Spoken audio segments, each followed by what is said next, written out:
Alright, let's try this again. A few minutes into the last video and all my kids decided to barge in the door. So I put the new Scooby-Doo movie on for them downstairs. So we're going to try and keep this short and sweet because I do kind of want to join them and watch that. But I just want to come on here, talk about the fights tonight and go over some of the fights from, what was that, Wednesday night? Yeah, Glover Teixeira defeating Anthony Smith. Didn't get to watch the entire fight. From what I saw, though, I mean, Glover dominated that fight. I mean, I picked Anthony Smith to win the fight. I thought that was a winnable fight for him, but Glover showed up, man. He showed up, 40 years old and still doing it. I've been on Glover in his last few fights. I thought this might be a time to fade him. Was wrong. Yeah, Glover looked great, man. Glover looked great. Very disappointing for Anthony Smith. You know, he needed a win here to get back in that title contention. It's not going to happen now. But then you had Ben Rothwell defeating OSP. I think it was by split. I had Ben Rothwell to win the fight as an underdog. Thought he was decent just because I didn't think you could trust OSP. You can't trust Ben Rothwell, don't get me wrong, but so then you had Drew Dober with a great performance over Alexander Hernandez. Man, Drew Dober is in a killer division, so he's going to need some more wins, some more finishes to get in the title contention, but you know, he's made leaps and bounds of improvement. And Alexander Hernandez, you know, kid's got a lot of talent, a lot of heart, but I think he needs a step down in competition for sure. But I think he can win some fights in the future. But yeah, let's get him some top 25 guys instead. So you had Ricky Simone defeating Ray Borg. Ricky Simone was my biggest play of the night. I think I had him at minus 160. Don't usually like to bet favorites, but I felt pretty confident or comfortable in taking Ricky Simone. The judges had it a split. Didn't agree with the split. I thought Ricky Simone easily won at least 2 of the rounds. But Ray Borg did have moments in that fight. His hands look pretty decent.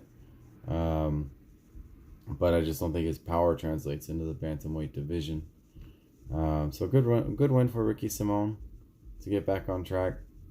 You had Andre Arlovski defeating Felipe Lins by decision. Arlovski was a pretty big underdog going into that fight. I didn't take him before the fight, but I did in play him. I think I had him at like plus 500 or something like that. 575 maybe. Just because at the end of that first round, it looked like Felipe Lins was really slowing down. And, you know, Andre Arlovski, he does lose a lot of decisions, but he's got that crafty vet savvy. You know, he can find ways to win fights too. Michael Johnson losing to Thiago Moises. And Michael Johnson finds ways to lose fights. He looked great in that first round. And just the wheels just fall right off for that guy in fights.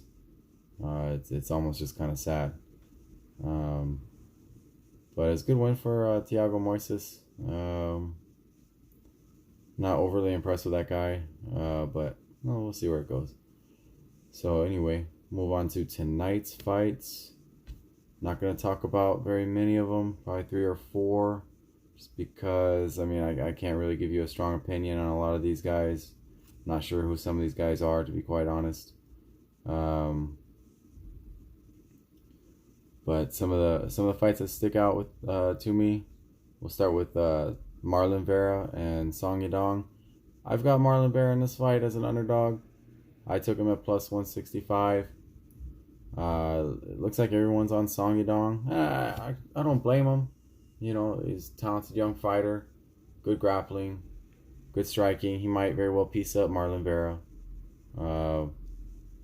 Win a decision, maybe even knock out Marlon Vera. You know, this step up in competition for Marlon Vera.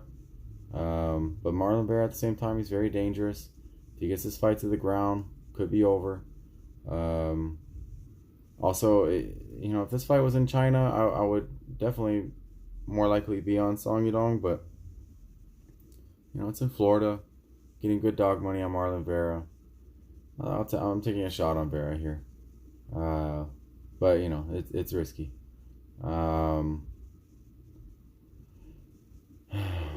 Go with Edson Barbosa and Dan Ige.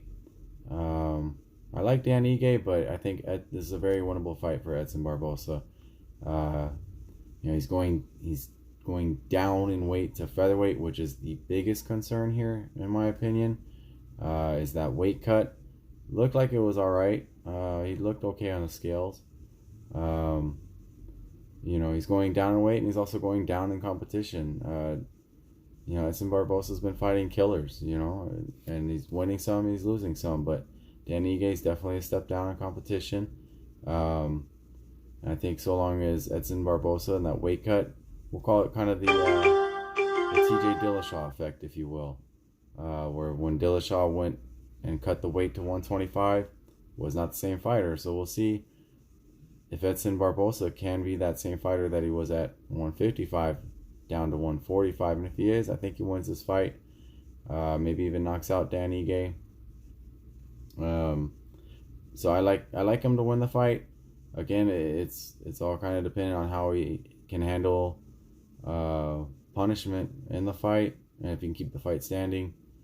I would expect him to win this fight. Even at minus, I think I took him at minus 125 or 130. Looks like about 145, 150 now, but you can always take him by knockout if you can get good odds on that, or by finish. But yeah, so we got Claudia Gadelha and Angela Hill. Man, this is a very, very winnable fight for Claudia Gadelha, but you just can't trust her. So what I mean by that is, if Claudia Gadelha goes in here and fights smart and wrestles Angela Hill, I think she can get a first round submission, or at a bare minimum win a dominant decision. But it's all about her game plan. And if she comes out like she did against Randa Marcos in her last fight, where she just kind of looked at Randa the whole fight and decided to try out her hands, that's very risky with Angela Hill, because Angela Hill's athletic, good striker. And if Claudia Gadelha does not go for the takedowns like she did in the last fight, she could very well lose a decision, easily lose a decision. And that's not what you want when you're laying. She's now a big favorite. I took her at minus 185, but it looks like she's minus 240-ish. I don't know if I like that line anymore, but Gadelha, if she fights smart, implements wrestling, gets Angela Hill to the ground, she will easily win this fight. And it's not like Angela Hill's cardio is great either. Angela Hill's if Gadelha goes in there and wrestles, yet Gadelha doesn't have the best cardio, but neither does Angela Hill. So if she goes in there and wrestles Angela Hill, she's probably going to get her taken down easily. It's going to wear on Angela Hill's cardio as well.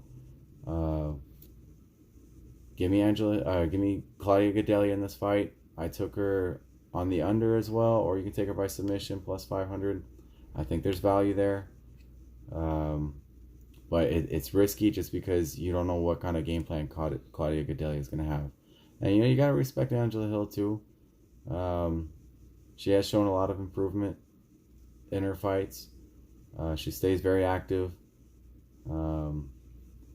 But still, it is Claudia Gadelha's fight to win. I mean, it's there for the taking. It's a styles matchup. Give me Gadelha to fight smart, implement her wrestling, and get a first round submission. Main event, Walt Harris and Alistair Overeem. I'm going back and forth with this. I'm going to root for Walt Harris with everything that's been going on with his family. As far as the matchup goes, it's really, honestly, it's a coin flip fight in my opinion. Um, you know, Overeem with his advanced age and, you know, the punishment and abuse he's taken over the years, he's not the same Overeem. That said, he fights a lot smarter now. He knows his chin is a liability. He knows that. So you see him implementing a lot more grappling. You see him being more defensively sound. Except for the last 10 seconds or whatever it was in his last fight against Rosenstruck, which he would have won. You know, if you take, either way, you're playing with fire, whoever you pick, because if you take Alistair Overeem, I think that's good value. He is the underdog in this fight. He has a path to victory. I think, honestly, he can take Walt Harris down. He can control Walt Harris. He can knock Walt Harris out. It's still Alistair Overeem, just because he likes to grapple more these days. Doesn't mean his striking has fallen off a cliff. He still has knockout power. He's still no joke. But you're playing with fire if you take Overeem, because, you know, I expect a very motivated Walt Harris with everything that's been going on in his life. You know, you could see Walt Harris come out here and just dominate from the start. Would not surprise me. You know, make a statement. You know, Walt Harris might come out here and knock out Alistair Overeem in the first minute. It's very possible. He could stuff a takedown and knock out Alistair Overeem. You know, it's a unique situation because, you know, you look at Buster Douglas, for example, when I think he lost his mom, and nobody expected him to defeat Mike Tyson. He goes out there and puts on a performance of his life. You know, those sorts of things, you know, you don't know how losing someone might affect a fighter. So I wouldn't blame anybody for taking Walt Harris. He might come out here and get that knockout early or late. He might piece up Overeem.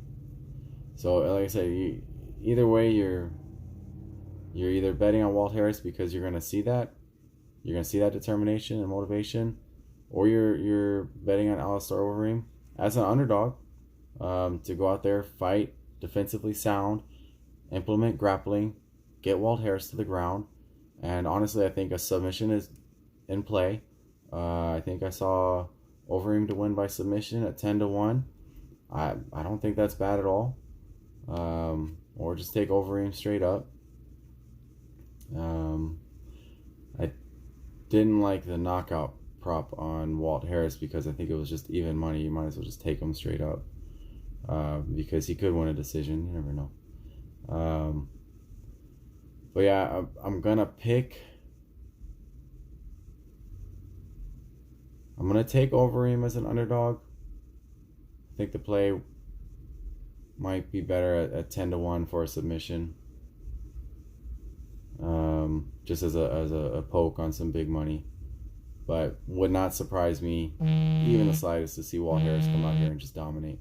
But my pick, I'll take Overeem to fight smart. Keep his chin out of the air and get some takedowns and get a submission. Maybe second round submission. Overeem. But it's risky, man. You're playing with fire. Either way you go. So yeah, it's a decent card tonight. I'm gonna try and watch it. Then looking ahead, looks like there's a card next weekend. Is it Woodley and Burns? Interesting. I have to think about that one. Klidson Abreu, Jamahal Hill. Oh, Abreu's the underdog. Yeah, some interesting fights coming up. But yeah, those are my thoughts on tonight. You know, good luck and enjoy the show. Later.